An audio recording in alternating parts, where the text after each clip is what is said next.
ನಮಸ್ಕಾರ. ನೀವು ನೋಡ್ತಾ ಇದ್ದೀರಾ MMK ಟಿವಿ ಕನ್ನಡ. ನಾನು ವಿಭಾ. ಮೊದಲಿಗೆ ಹೆಡ್ಲೈನ್ಸ್. ನೆಲಮಂಗಲದಲ್ಲಿ ತಮಿಳುನಾಡು ಸಿಎಂ ವಿಜಯ್ ವಿರುದ್ಧ ಕರ್ವೆ ಆಕ್ರೋಶ.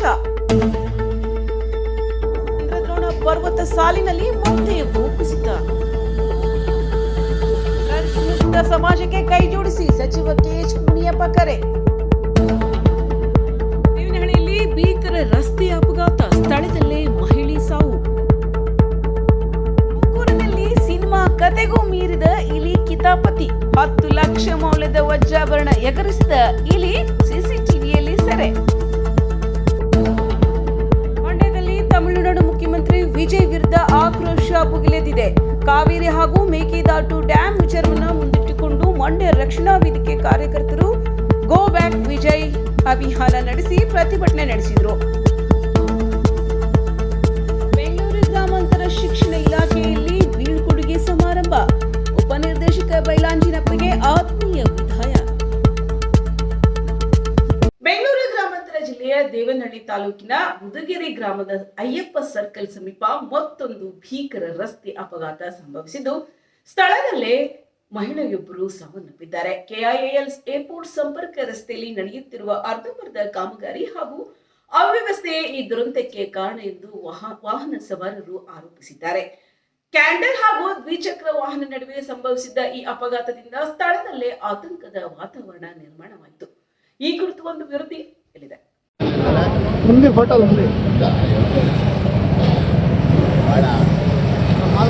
ಬೆಂಗಳೂರು ಗ್ರಾಮಾಂತರ ಜಿಲ್ಲೆಯ ದೇವನಹಳ್ಳಿ ತಾಲೂಕಿನ ಮುದುಗೆರೆ ಗ್ರಾಮದ ಅಯ್ಯಪ್ಪ ಸರ್ಕಲ್ ಸಮೀಪ ಕ್ಯಾಂಟರ್ ಮತ್ತು ದ್ವಿಚಕ್ರ ವಾಹನ ನಡುವೆ ಸಂಭವಿಸಿದ ಭೀಕರ ಅಪಘಾತದಲ್ಲಿ ಮಹಿಳೆಯೊಬ್ಬರು ಸ್ಥಳದಲ್ಲೇ ಮೃತಪಟ್ಟಿದ್ದಾರೆ.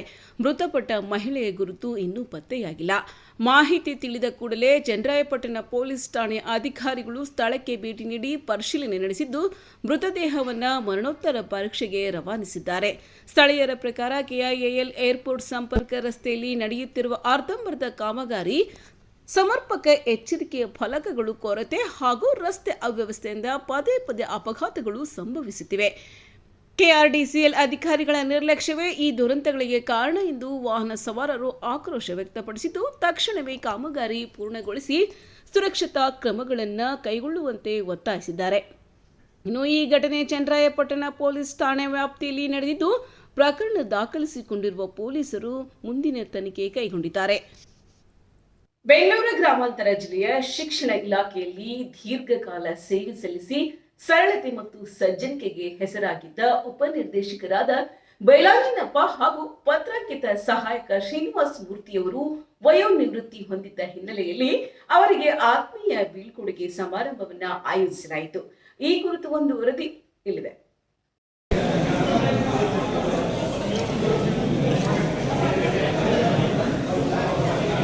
ಬೆಂಗಳೂರು ಗ್ರಾಮಾಂತರ ದೇವನಹಳ್ಳಿಯ ಜಿಲ್ಲೆಯ ಶಿಕ್ಷಣ ಇಲಾಖೆಯ ಉಪನಿರ್ದೇಶಕರಾಗಿ ಸೇವೆ ಸಲ್ಲಿಸುತ್ತಿದ್ದ ಬೈಲಾಂಜಿನಪ್ಪ ಹಾಗೂ ಅದೇ ಇಲಾಖೆಯಲ್ಲಿ ಪತ್ರಾಂಕಿತ ಸಹಾಯಕರಾಗಿ ಕಾರ್ಯನಿರ್ವಹಿಸುತ್ತಿದ್ದ ಶ್ರೀನಿವಾಸ್ ಮೂರ್ತಿ ಅವರು ವಯೋನಿವೃತ್ತಿ ಹೊಂದಿದ ಹಿನ್ನೆಲೆಯಲ್ಲಿ ಜಿಲ್ಲೆಯ ಬಾಶೆಟ್ಟಿಹಳ್ಳಿಯ ಸರ್ಕಾರಿ ಪ್ರೌಢಶಾಲೆಯ ಆಡಿಟೋರಿಯಂನಲ್ಲಿ ಶಿಕ್ಷಣ ಇಲಾಖೆಯ ಉಪನಿರ್ದೇಶಕರ ಕಚೇರಿ ವತಿಯಿಂದ ಸರಳ ಹಾಗೂ ಅರ್ಥಪೂರ್ಣ ಬೀಳ್ಕೊಡುಗೆ ಸಮಾರಂಭ ಆಯೋಜಿಸಲಾಯಿತು.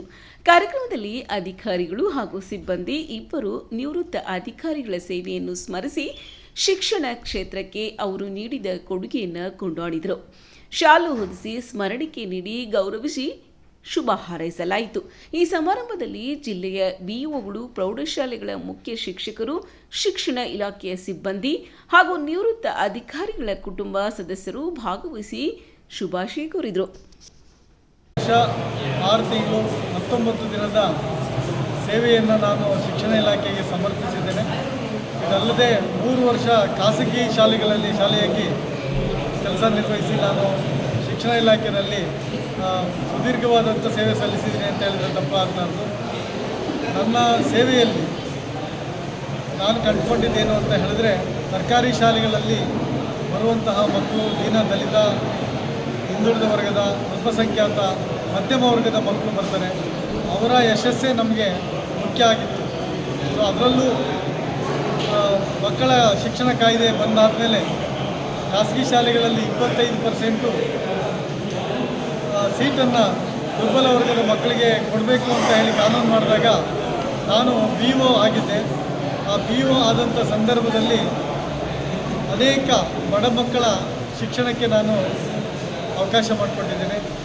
ಒಂದು ಉದಾಹರಣೆ, ಒಬ್ಬ ಸೊಪ್ಪು ಮಾರುವಂಥ ಹೊಸಕೋಟೆ ತಾಲೂಕಿನಲ್ಲಿ ಬ್ರಿಡ್ಜ್ ಕೆಳಗಡೆ ಸೊಪ್ಪು ಮಾರುವಂತಹ ಒಂದು ಹೆಂಗಸು, ತಂದೆ ಕೆಂಡ ಇಲ್ಲ, ಅವರ ಮಗನಿಗೆ RTI ಸೀಟ್ ಸಿಕ್ತು. ಇವತ್ತು ಅವನು ಉನ್ನತ ವ್ಯಾಸಂಗ ಮಾಡ್ತಾ ಇದ್ದಾನೆ. ಇಂಥ ಹಲವಾರು ಉದಾಹರಣೆಗಳನ್ನು ನಾನು ನನ್ನ ಸರ್ವಿಸ್ನಲ್ಲಿ ನೋಡಿದ್ದೇನೆ. ಅದು ನನಗೆ ತುಂಬ ಆತ್ಮತೃಪ್ತಿಯನ್ನು ಕೊಟ್ಟಂತಹ ಘಟನೆಗಳು. ಇದೇ ರೀತಿ ಶಾಲೆಗಳಲ್ಲಿ ಶಿಕ್ಷಕರನ್ನು ನಾನು ಹುರಿದುಂಬಿಸಿ ಕೆಲಸ ಮಾಡಿ ಅವ್ರನ್ನ ಬೆನ್ತಟ್ಟಿ ಸ್ವಲ್ಪ ಕೆಲಸದಲ್ಲಿ ವಿಮುಖ ಆಗಿರುವಂಥವ್ರನ್ನ ಅವರಿಗೆ ಕಡಿದು ಇದರಲ್ಲಿ ನಾನು ದಾರಿ ತರಲಿಕ್ಕೆ ಪ್ರಯತ್ನಪಟ್ಟು ಬಂದಿರುವಂಥದ್ದು ನನಗೆ ತುಂಬ ಯಶಸ್ಸನ್ನು ಕಂಡಿದ್ದೇನೆ. ಇನ್ನು ಕೊರತೆ ಅನ್ನುವಂಥದ್ದು ಎಲ್ಲೂ ನೋಡಿಲ್ಲ. ಅದು ನನಗೆ ಅನಿಸಿಲ್ಲ. ನನಗೆ ಇಷ್ಟು ಸರ್ವಿಸ್ ಮಾಡಲಿಕ್ಕೆ ಅವಕಾಶ ಮಾಡಿಕೊಟ್ಟಂಥ ನನ್ನ ಇಲಾಖೆಯ ಹಿರಿಯ ಅಧಿಕಾರಿಗಳು, ನಾನು ಕೆಲಸ ಮಾಡುವಂತಹ ಸ್ಥಳಗಳಲ್ಲಿನ ಜಿಲ್ಲಾಡಳಿತ ಮತ್ತು ಜಿಲ್ಲಾ ಪಂಚಾಯತ್ ಹಾಗೂ ಎಲ್ಲ ಸ್ತರದ ಹಿರಿಯ ಅಧಿಕಾರಿಗಳು ನನ್ನನ್ನು ಪ್ರೋತ್ಸಾಹಿಸಿ ಬೆನ್ತಟ್ಟಿ ನನಗೆ ಸಹಯೋಗವನ್ನು ಮಾಡಿದಂಥ ಎಲ್ಲ ಅಧಿಕಾರಿಗಳಿಗೆ ನಾನು ಕೃತಜ್ಞತೆಗಳನ್ನು ಸಲ್ಲಿಸಿದ್ದೇನೆ. ಮೇಲಧಿಕಾರಿಗಳಂತೂ ನನಗೆ ಯಾವಾಗಲೂ ಶ್ರೇಯಸ್ಸನ್ನು ಬಯಸುವಂಥವರು ನನಗೆ ಮಾರ್ಗದರ್ಶನ ನೀಡಿದ್ದಾರೆ. ತಪ್ಪನ್ನು ಮಾಡಿದಾಗ ತಿದ್ದಿ ನನಗೆ ಸಲಹೆ ನೀಡಿದ್ದಾರೆ. ಇದು ನನ್ನ ವೃತ್ತಿಯ ಒಂದು ಯಶಸ್ಸಿಗೆ ಕಾರಣ ಅಂತ ಹೇಳ್ತಾ ಇವತ್ತು ಇಲ್ಲಿ ಸನ್ಮಾನ ಮಾಡಿದಂಥ ಎಲ್ಲ ಸಹೃದಯರಿಗೂ ನಾನು ವಂದಿಸಿ ನಾನು ಮಾತನಾಡ್ತೇನೆ. ಧನ್ಯವಾದಗಳು. ಬೆಂಗಳೂರು ಗ್ರಾಮಾಂತರ ಜಿಲ್ಲೆಯ ದೇವನಹಳ್ಳಿ ತಾಲೂಕಿನ ಅಮಿಟಿ ಯೂನಿವರ್ಸಿಟಿಯಲ್ಲಿ ಇಂದು ಡ್ರಗ್ಸ್ ಮುಕ್ತ ಸಮಾಜ ನಿರ್ಮಾಣದ ಸಂಕಲ್ಪದೊಂದಿಗೆ ವಿಶೇಷ ಜಾಗೃತಿ ಕಾರ್ಯಕ್ರಮವನ್ನು ಹಮ್ಮಿಕೊಳ್ಳಲಾಗಿತ್ತು. ಸಚಿವ KH ಮುನಿಯಪ್ಪ ಅವರು ಕಾರ್ಯಕ್ರಮದಲ್ಲಿ ಭಾಗವಹಿಸಿ ಯುವಜನತೆ ಮಾದಕ ವಸ್ತುಗಳಿಂದ ದೂರವಿದ್ದು ದೇಶದ ಭವಿಷ್ಯವನ್ನ ಭದ್ರಗೊಳಿಸಬೇಕೆಂದು ಕರೆ ನೀಡಿದರು. ಈ ಕುರಿತು ಹೆಚ್ಚಿನ ಮಾಹಿತಿ ಈ ವರದಿಯಲ್ಲಿದೆ.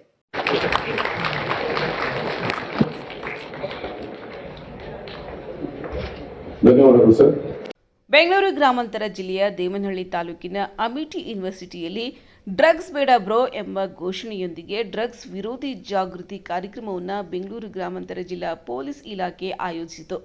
ಕಾರ್ಯಕ್ರಮದಲ್ಲಿ ಭಾಗವಹಿಸಿದ ಆಹಾರ ನಾಗರಿಕ ಸರಬರಾಜು ಮತ್ತು ಗ್ರಾಹಕ ವ್ಯವಹಾರಗಳ ಸಚಿವ KH ಮುನಿಯಪ್ಪ ಅವರು ಡ್ರಗ್ಸ್ ಮುಕ್ತ ಸಮಾಜ ನಿರ್ಮಾಣಕ್ಕೆ ಪ್ರತಿಯೊಬ್ಬರೂ ಕೈಜೋಡಿಸಬೇಕೆಂದು ಕರೆ ನೀಡಿದರು. ಯುವಕರು ಮಾದಕ ವಸ್ತುಗಳಿಂದ ದೂರ ಇರುವಂತೆ ನೋಡಿಕೊಳ್ಳುವುದು ಶೈಕ್ಷಣಿಕ ಸಂಸ್ಥೆಗಳು, ಪೋಷಕರು ಹಾಗೂ ಸಮಾಜದ ಜವಾಬ್ದಾರಿಯಾಗಿದೆ. ಮಕ್ಕಳು ದೇಶದ ಅಮೂಲ್ಯ ಆಸ್ತಿ. ದೇಶದ ಅಭಿವೃದ್ಧಿ ವಿದ್ಯಾರ್ಥಿಗಳ ಕೈಯಲ್ಲಿದೆ ಎಂದು ಸಚಿವರು ಹೇಳಿದರು. ಇನ್ನು ಡ್ರಗ್ಸ್ ಪೆಡ್ಲರ್ಗಳು ಹೆಚ್ಚಾಗಿ ವಿದ್ಯಾರ್ಥಿಗಳನ್ನೇ ಗುರಿಯಾಗಿಸುತ್ತಿರುವ ಹಿನ್ನೆಲೆಯಲ್ಲಿ ಶಾಲಾ ಕಾಲೇಜುಗಳ ಸುತ್ತಮುತ್ತ ಹೆಚ್ಚಿನ ನಿಗಾ ವಹಿಸುವಂತೆ ಜಿಲ್ಲಾ ಪೊಲೀಸ್ ವರಿಷ್ಠಾಧಿಕಾರಿಗೆ ಸಚಿವರು ಸೂಚನೆ ನೀಡಿದರು.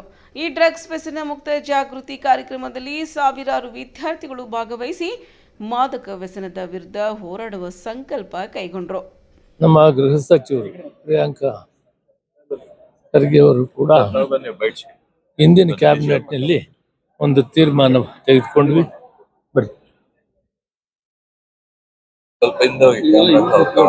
ಈ ನಶೆಮುಕ್ತ ರಾಜ್ಯವನ್ನು ಮಾಡಬೇಕು, ನಮ್ಮ ಕೆಲಸ ಅದು. ಅದರ ಬಗ್ಗೆ ನಾವು ಸೀರಿಯಸ್ ಆಗಿ ತಗೊಂಡಿದ್ದೀವಿ. ಕ್ಯಾಬಿನೆಟ್ನಲ್ಲಿ ಕೂಡ ಡಿಸ್ಕಷನ್ ಆಗಿದೆ. ವೈಜ್ಞಾನಿಕವಾಗಿ ಬೇರೆ ಬೇರೆ ಯಾವ ಥರ ಮಾಡಿದ್ರೆ ಮಕ್ಕಳನ್ನು ಒಲಿಸಬಹುದು, ಜ್ಞಾನ ಅವರಿಗೆ ಅರಿವು ಮೂಡಿಸಬಹುದು, ಇದರಿಂದ ಈ ಚಟಗಳಿಂದ ದೂರ ಇರಬೇಕು ಅನ್ನೋದ್ರ ಬಗ್ಗೆ ವಿಶೇಷವಾದ ಒಂದು ಚಿಂತನೆ ಮಾಡಬೇಕಾಗಿದೆ, ಅವಶ್ಯಕತೆ ಇದೆ.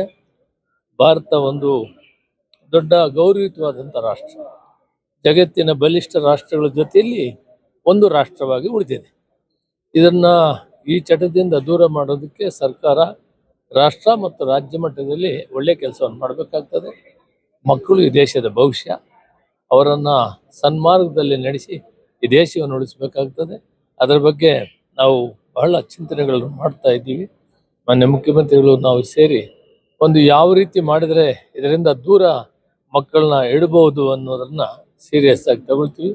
ಪೊಲೀಸ್ ಇಲಾಖೆಯವರಿಗೆ ಒಂದು ನಾನು ಹೇಳ್ತಾ ಇದ್ದೀನಿ, ನಮ್ಮ ಜಿಲ್ಲೆ ಯಾರು ಈ ಮಾದಕ ವಸ್ತುಗಳನ್ನು ಬೆಳೀತಾರೆ, ತಯಾರಿ ಮಾಡ್ತಾರೆ, ಇವನ್ನೆಲ್ಲಾನು ತಡೆಯೋದಕ್ಕೆ ಸೀರಿಯಸ್ ಆಗಿ ತಗೋಬೇಕು ಅಂತೇಳಿ SP ಅವರಿಗೆ ನಾನು ಹೇಳಿದ್ದೆ.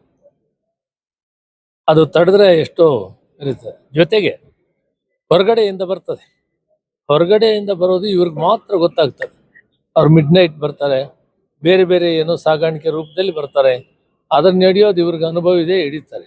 ಅದನ್ನ ಇವತ್ತಿನಿಂದ ಸೀರಿಯಸ್ ಆಗಿ ತಗೊಂಡು ಅವನ್ನೆಲ್ಲ ಕಂಟ್ರೋಲ್ ಮಾಡಿದ್ರೆ ರಾಜ್ಯದಲ್ಲೇ ಕಂಟ್ರೋಲ್ ಆಗ್ತದೆ. ಇದು ಮೇನ್ ರೋಡ್ ಇದು.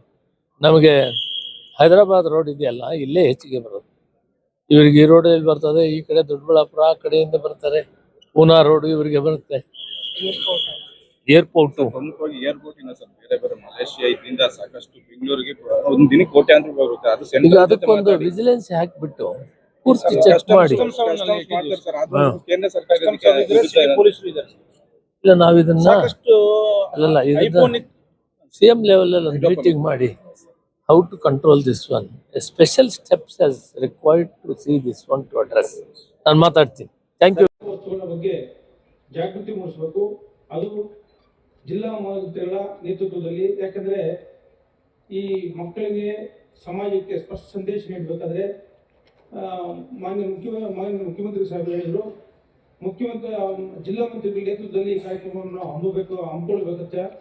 ಆ ನಿಟ್ಟಿನಲ್ಲಿ ಈ ಕಾರ್ಯಕ್ರಮಕ್ಕೆ ಆಗಮಿಸಬೇಕಂತ ನಮ್ಮ ಜಿಲ್ಲೆಯ ಉಸ್ತುವಾರಿ ಸಚಿವರು, ಆಹಾರ ಮತ್ತು ನಾಗರಿಕ ಸರಬರಾಜು ಇಲಾಖೆ ಸನ್ಮಾನ್ಯ ಶ್ರೀ ಮುನಿಯಪ್ಪ ಸಾಹೇಬರು ಬಂದಿದ್ದಾರೆ.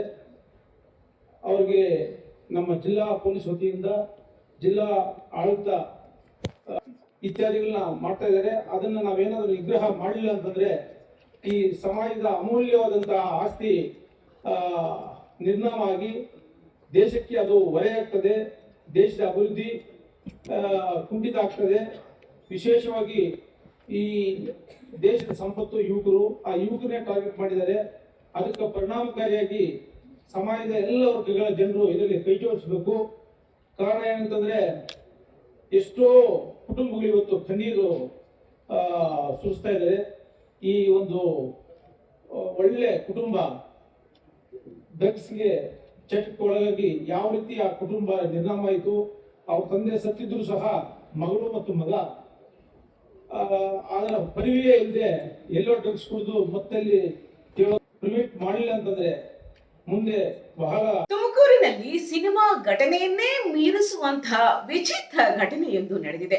ಜ್ಯುವೆಲರಿ ಶಾಪ್ನಿಂದ 10 ಲಕ್ಷ ರೂಪಾಯಿ ಮೌಲ್ಯದ ವಜ್ರಾಭರಣಗಳು ನಾಪತ್ತೆಯಾಗಿದ್ದು, ಮಾಲೀಕರು ಹಾಗೂ ಸಿಬ್ಬಂದಿ ಬೆಚ್ಚಿ ಬಿದ್ದಿದ್ರು. ಆದ್ರೆ ತನಿಖೆ ನಡೆಸಿದಾಗ ಅದು ಕಳ್ಳನಲ್ಲ, ಅದು ಒಂದು ಪುಟ್ಟ ಇಲಿ ಈ ಕೃತ್ಯದ ಹಿಂದಿದೆ ಎಂಬುದು ಸಿಸಿಟಿವಿಯಲ್ಲಿ ಬಹಿರಂಗವಾಗಿದೆ.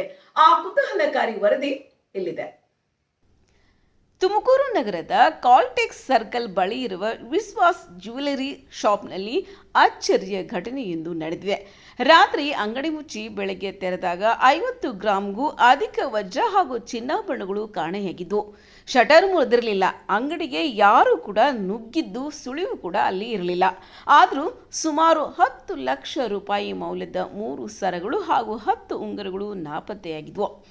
ಈ ಘಟನೆ ಹಿಂದೆ ಆತಂಕಗೊಂಡ ಮಾಲೀಕರು ಮತ್ತು ಸಿಬ್ಬಂದಿ ಪೊಲೀಸ್ ದೂರು ನೀಡುವ ಮುನ್ನ ಸಿಸಿಟಿವಿ ದೃಶ್ಯಗಳನ್ನು ಪರಿಶೀಲಿಸಿದರು. ಈ ವೇಳೆ ಎಲ್ಲರನ್ನೂ ಬೆರಗುಗೊಳಿಸಿದ ದೃಶ್ಯವೊಂದು ಸಿಕ್ಕಿತು. ಒಂದು ಇಲಿ ಮೌನವಾಗಿ ಶಾಪ್ಗೆ ನುಗ್ಗಿ ಒಂದೊಂದೇ ವಜ್ರಾಭರಣವನ್ನು ಬಾಯಲ್ಲಿ ಹಿಡಿದು ತನ್ನ ಬಿಲದತ್ತ ಸಾಗಿಸುತ್ತಿರುವ ದೃಶ್ಯ ಸಿಸಿಟಿವಿಯಲ್ಲಿ ದಾಖಲಾಗಿತ್ತು. ತಕ್ಷಣ ಇಲಿಯ ಜಾಡು ಹಿಡಿದ ಸಿಬ್ಬಂದಿ ಅದರ ಬಿಲವನ್ನು ತೋಡಿದಾಗ ಕಾಣೆಯಾಗಿದ್ದ ಎಲ್ಲ ಆಭರಣಗಳು ಪತ್ತೆಯಾದವು. ಬರೋಬ್ಬರಿ 10 ಉಂಗುರಗಳು ಹಾಗೂ 3 ವಜ್ರ ಸರಗಳನ್ನು ಇಲಿ ತನ್ನ ಬಿಲದಲ್ಲಿ ಸಂಗ್ರಹಿಸಿಟ್ಟಿತ್ತು. ಕೊನೆಗೂ ಎಲ್ಲ ಆಭರಣಗಳು ಸುರಕ್ಷಿತವಾಗಿ ಸಿಕ್ಕ ಹಿನ್ನೆಲೆ ಜ್ಯುವೆಲರಿ ಶಾಪ್ ಮಾಲೀಕರು ಮತ್ತು ಸಿಬ್ಬಂದಿ ನಿಟ್ಟುಸಿರು ಬಿಟ್ಟಿದ್ದಾರೆ. ಸಿನಿಮಾ ಕಥೆಯನ್ನು ಮೀರಿಸುವ ಈ ಇಲಿಯ ಕಿತಾಪತಿ ಈಗ ತುಮಕೂರಿನಲ್ಲಿ ಭಾರಿ ಚರ್ಚೆಗೆ. ಕಾವೇರಿ ನೀರು ಬಿಡುಗಡೆ ವಿಚಾರ ಈಗ ರಾಜ್ಯದಲ್ಲಿ ತೀವ್ರ ಚರ್ಚೆಗೆ ಗ್ರಾಸವಾಗಿದೆ. ನೆಲಮಂಗಲದಲ್ಲಿ ಕರ್ನಾಟಕ ರಕ್ಷಣಾ ವೇದಿಕೆಯ ಕಾರ್ಯಕರ್ತರು ತಮಿಳುನಾಡು ಸಿಎಂ ವಿಜಯ್ ವಿರುದ್ಧ ಧಿಕ್ಕಾರ ಕೂಗಿ ಪ್ರತಿಭಟನೆ ನಡೆಸಿದರು. ರೈತರ ಸಂಕಷ್ಟವನ್ನು ಉಲ್ಲೇಖಿಸಿ ಸರ್ಕಾರಕ್ಕೆ ನೀರು ಬಿಡುಗಡೆ ಮಾಡದಂತೆ ಒತ್ತಾಯಿಸಿದರು.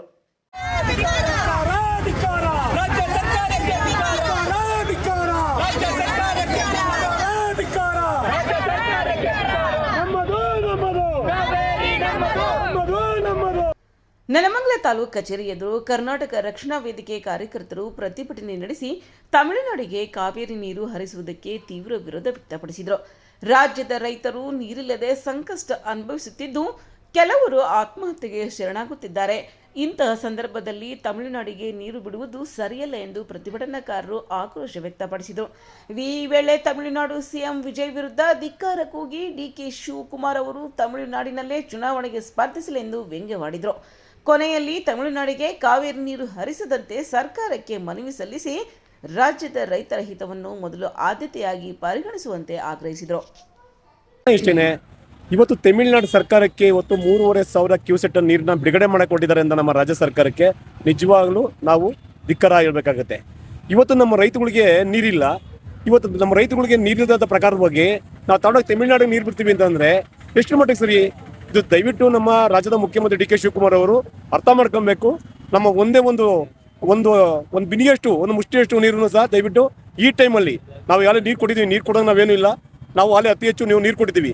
ಈ ಮಳೆ ಇಲ್ಲದ ಸಂದರ್ಭದಲ್ಲಿ ನಾವು ನೀರು ಕೊಟ್ಟಿದ್ದೆ ಆದ್ರೆ ನಮ್ಮ ರೈತರ ಒಂದು ಮರಣ ಶಾಸನ ಆಗುತ್ತೆ. ದಯವಿಟ್ಟು ಡಿ ಕೆ ಶಿವಕುಮಾರ್ ಅರ್ಥ ಮಾಡ್ಕೊಬೇಕು. ನೀರಿಲ್ಲ ಅಂದ್ರೆ ಅಕ್ಕಿ ಪಕ್ಷಿಗಳು ಪ್ರಾಣಿ ಪಕ್ಷಿಗಳು ಯಾವುದು ಬದುಕೋದಿಲ್ಲ. ನಮ್ಮಲ್ಲಿ ನಾವು ಅಕ್ಕಿ ಅದು ಏನು ಬೆಳೀತಾ ಇದೀವಿ ಇವತ್ತು ಅತಿ ಹೆಚ್ಚಾಗಿ ನಾವು ಕಬ್ಬು ಬೆಳೀತಾ ಇರ್ಬೋದು, ನಾವು ಏನೋ ಆಹಾರ ಧಾನ್ಯಗಳು ಬೆಳೀತಾ ಇರ್ಬೋದು, ಎಲ್ಲದ್ರ ಮೇಲೆ ಪರಿಣಾಮ ಬೀಳುತ್ತೆ. ನಾಳೆ ಪ್ರತಿಯೊಂದು ರೈಟ್ಗಳು ಜಾಸ್ತಿ ಆಗುತ್ತೆ. ನಮ್ಮ ರಾಜ್ಯ ಸರ್ಕಾರ ಬರಬಾರ್ದಾಗುತ್ತೆ. ನಮ್ಮ ರಾಜ್ಯ ಸರ್ಕಾರ ಭಂಡಾರ ಬರದಾದ್ರೆ ನೀವು ಸೀಟಲ್ಲಿ ಕೂರಿ ಏನು ಪ್ರಯೋಜನ ಇಲ್ಲ. ದಯವಿಟ್ಟು ಅರ್ಥ ಮಾಡ್ಕೊಳ್ಳಿ. ನಮ್ಮ ಒಂದು ಮನವಿಗೆ ಸ್ಪಂದಿಸಿ ನೀರು ಬಿಡಬೇಡಿ ಎಂದು ನಾವು ಈ ಸಂದರ್ಭದಲ್ಲಿ ಹೇಳಕ್ಕೆ ಇಷ್ಟಪಡ್ತೀವಿ. ನಮ್ಮ ಹೆಸರು ರಂಗಸ್ವಾಮಿ ಅನ್ಬಿಟ್ಟು, ಕರ್ನಾಟಕ ರಕ್ಷಣಾ ವೇದಿಕೆ ನಗರಾಧ್ಯಕ್ಷರು. ಚಿಕ್ಕಮಗಳೂರು ಜಿಲ್ಲೆಯ ಚಂದ್ರದ್ರೋಣ ಪರ್ವತ ಸಾಲಿನಲ್ಲಿ ಮತ್ತೆ ಭೂಕುಸಿತ ಸಂಭವಿಸಿದೆ. ಕವಿಕಲ್ ಗಂಡಿ ಬಳಿ ಈಗಾಗಲೇ ಕುಸಿದಿದ್ದ ಪ್ರದೇಶದಲ್ಲಿ ಮತ್ತೊಮ್ಮೆ ಗುಂಡಿ ಜರಿದಿದ್ದು ಭಾರಿ ಮಳೆಯಿಂದ ಪರಿಸ್ಥಿತಿ ಮತ್ತಷ್ಟು ಗಂಭೀರವಾಗಿದೆ. ಅಪಾಯದ ನಡುವೆಯೂ ಪ್ರವಾಸಿಗರ ವಾಹನಗಳ ಸಂಚಾರ ಮುಂದುವರೆದಿದ್ದು ಜಿಲ್ಲಾಡಳಿತ ಹಾಗೂ ಪ್ರವಾಸೋದ್ಯಮ ಇಲಾಖೆಯ ನಿರ್ಲಕ್ಷ್ಯದ ಬಗ್ಗೆ ಪ್ರಶ್ನೆಗಳು ಎದ್ದಿವೆ. ಈ ಕುರಿತು ಒಂದು ವಿಶೇಷ ವರದಿ ನಿಮಗಾಗಿ.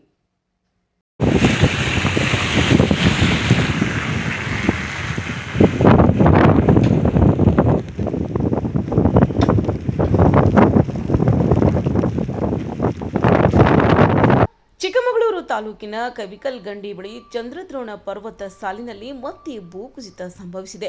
ನಿನ್ನೆಯಷ್ಟೇ ಕುಸಿದಿದ್ದ ಮಣ್ಣನ್ನು ಜೆಸಿಬಿ ಮೂಲಕ ತೆರವುಗೊಳಿಸಲಾಗಿತ್ತು. ಆದರೆ ನಿರಂತರ ಮಳೆಯಿಂದಾಗಿ ಅದೇ ಪ್ರದೇಶದಲ್ಲಿ ಮತ್ತೊಮ್ಮೆ ಗುಡ್ಡ ಕುಸಿಯತೊಡಗಿದೆ. ತಡೆಗೋಡೆ ನಿರ್ಮಾಣ ಕಾಮಗಾರಿ ನಡೆಯುತ್ತಿದ್ದ ವೇಳೆ ಸುಮಾರು 30 ಅಡಿ ಎತ್ತರದಿಂದ ಮಣ್ಣು ನಿರಂತರವಾಗಿ ಜರಿಯುತ್ತಿದ್ದು ಸ್ಥಳದಲ್ಲಿ ಆತಂಕದ ವಾತಾವರಣ ನಿರ್ಮಾಣವಾಗಿದೆ. ಇಷ್ಟೊಂದು ಅಪಾಯದ ಪರಿಸ್ಥಿತಿಯಲ್ಲಿಯೂ ಪ್ರವಾಸಿಗರ ವಾಹನಗಳ ಸಂಚಾರಕ್ಕೆ ಯಾವುದೇ ನಿರ್ಬಂಧ ವಿಧಿಸದೆ ಜಿಲ್ಲಾಡಳಿತ ಅವಕಾಶ ನೀಡಿರುವುದು ಸಾರ್ವಜನಿಕರ ಆಕ್ರೋಶಕ್ಕೆ ಕಾರಣವಾಗಿದೆ. ಯಾವುದೇ ಮುನ್ನೆಚ್ಚರಿಕೆ ಫಲಕಗಳು ಅಥವಾ ಭದ್ರತಾ ಕ್ರಮಗಳಿಲ್ಲದೆ ವಾಹನಗಳು ಸಂಚರಿಸುತ್ತಿರುವುದು ಜೀವಾಪಾಯದ ಪರಿಸ್ಥಿತಿಯನ್ನು ಸೃಷ್ಟಿಸಿದೆ. ಭೂಕುಸಿತ ಮರುಕಳಿಸುತ್ತಿರುವ ಹಿನ್ನೆಲೆಯಲ್ಲಿ ಕವಿಕಲ್ ಗಂಡಿ ಪ್ರದೇಶದಲ್ಲಿ ತಕ್ಷಣವೇ ಸೂಕ್ತ ಸುರಕ್ಷತಾ ಕ್ರಮಗಳನ್ನು. ಮಂಡ್ಯದಲ್ಲಿ ತಮಿಳುನಾಡು ಮುಖ್ಯಮಂತ್ರಿ ವಿಜಯ್ ವಿರುದ್ಧ ಆಕ್ರೋಶ ಭುಗಿಲೆದ್ದಿದೆ. ಕಾವೇರಿ ಹಾಗೂ ಮೇಕೆದಾಟು ವಿಚಾರವನ್ನ ಮುಂದಿಟ್ಟುಕೊಂಡು ಮಂಡ್ಯ ರಕ್ಷಣಾ ವೇದಿಕೆಯ ಕಾರ್ಯಕರ್ತರು ಗೋ ಬ್ಯಾಕ್ ವಿಜಯ್ ಅಭಿಯಾನ ನಡೆಸಿ ಪ್ರತಿಭಟನೆ ನಡೆಸಿದರು. ಇನ್ನಷ್ಟು ಮಾಹಿತಿ ಈ ವರದಿಯಲ್ಲಿದೆ. ಅಯ್ಯಯ್ಯೋ ಏತಕ್ಕಾಗಿ ಹೋರಾಟ, ಏತಕ್ಕಾಗಿ ಹೋರಾಟ, ಎಲ್ಲಿಯ ತನಕ ಹೋರಾಟ, ಎಲ್ಲಿಯ ತನಕ ಹೋರಾಟ, ಅಯ್ಯಯ್ಯೋ. ಮಂಡ್ಯ ನಗರದ ಸಂಜಯ್ ವೃತ್ತದಲ್ಲಿ ಮಂಡ್ಯ ರಕ್ಷಣಾ ವೇದಿಕೆ ಕಾರ್ಯಕರ್ತರು ತಮಿಳುನಾಡು ಮುಖ್ಯಮಂತ್ರಿ ವಿಜಯ್ ವಿರುದ್ಧ ಪ್ರತಿಭಟನೆ ನಡೆಸಿದರು. ಗೋ ಬ್ಯಾಕ್ ವಿಜಯ್ ಎಂದು ಬರೆದಿರುವ ಪೋಸ್ಟರ್ಗಳನ್ನು ಹಿಡಿದು ಕಾರ್ಯಕರ್ತರು ಘೋಷಣೆ ಕೂಗಿ ಆಕ್ರೋಶ ವ್ಯಕ್ತಪಡಿಸಿದರು. ಇನ್ನು ಪ್ರತಿಭಟನೆಯ ವೇಳೆ ಟೀ ಕಾಯಿಸಿ ಸಾಂಕೇತಿಕವಾಗಿ ತಮ್ಮ ಆಕ್ರೋಶವನ್ನು ಹೊರಹಾಕಿದರು. ಕಾವೇರಿ ನೀರಿನ ವಿಚಾರದಲ್ಲಿ ನಿರಂತರವಾಗಿ ಕರ್ನಾಟಕದ ವಿರುದ್ಧ ನಿಲುವು ತಾಳಿರುವ ತಮಿಳುನಾಡು ಸರ್ಕಾರ ಇದೀಗ ಮಾತುಕತೆಗೆ ಬರುತ್ತಿರುವುದು ಯಾವುದೇ ಪ್ರಯೋಜನಕಾರಿಯಲ್ಲ ಎಂದು ಪ್ರತಿಭಟನಾಕಾರರು ಆರೋಪಿಸಿದರು. ಮೇಕೆದಾಟು ಡ್ಯಾಂ ನಿರ್ಮಾಣಕ್ಕೂ ತಮಿಳುನಾಡು ಸರ್ಕಾರ ಅಡ್ಡಿಪಡಿಸುತ್ತಿದ್ದು ಈ ಹಿಂದೆ ಮತ್ತೊಂದು ರಾಜ್ಯದ ಅನುಮತಿ ಅಗತ್ಯವಿಲ್ಲ ಎಂದು ಕೇಂದ್ರ ಸರ್ಕಾರ ಹೇಳಿದರು.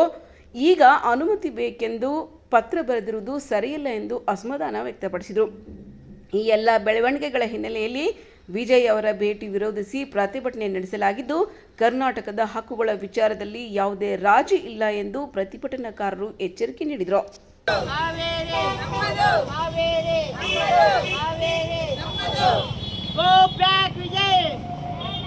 ಬೇಡ ಬೇಡ ಬೇಡ ಬೇಡ ಬೇಡ ಬೇಡ ಬೇಡ ಬೇಡ ಸರ್ಕಾರಕ್ಕೆ ಬೇಡ ಬೇಡ ಬೇಡ ಬೇಡ ಬೇಡ ಬೇಡ ಬೇಡ